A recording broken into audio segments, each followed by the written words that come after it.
Shifting focus now to southern Africa, where Mozambique's ongoing post-election unrest is creating wider regional tensions.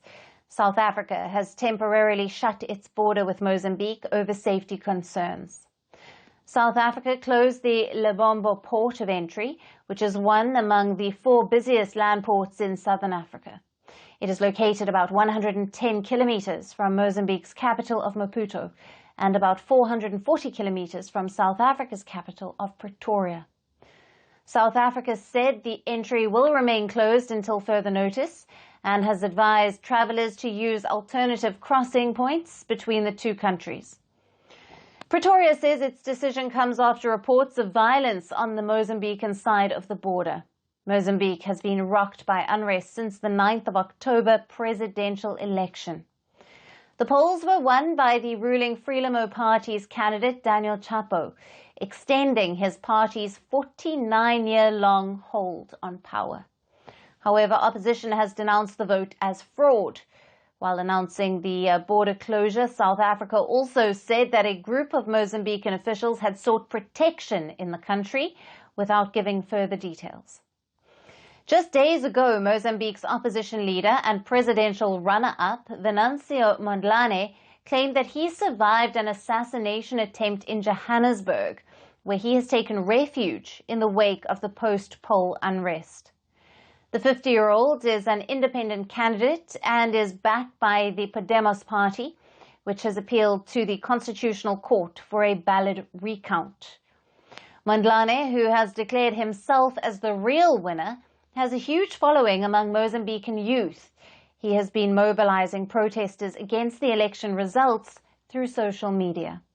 He has called for a final march in the capital, Maputo.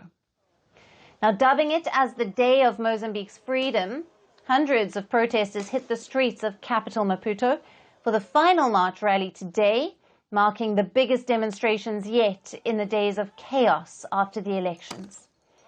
Police fired tear gas and weapons to disperse the protesters, and the country's defense minister has threatened to send in the military to halt any more protests. However, many demonstrators said that they will not back down despite the warnings.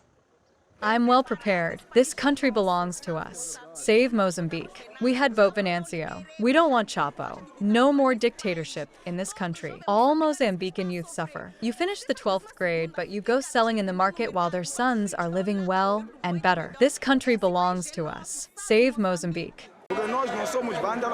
We are not vandals.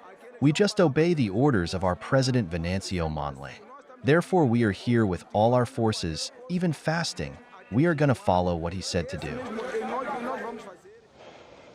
As per Human Rights Watch, at least 18 protesters have been killed so far in the police crackdown.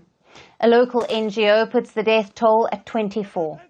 As per the defense minister, a police officer was also killed in a protest over the weekend. Election observers working for the European Union say some voting results have been doctored in Mozambique, while the United Nations, the African Union and the US have raised concerns over the escalating violence. The ruling Frelimo Party has denied the allegations of vote rigging.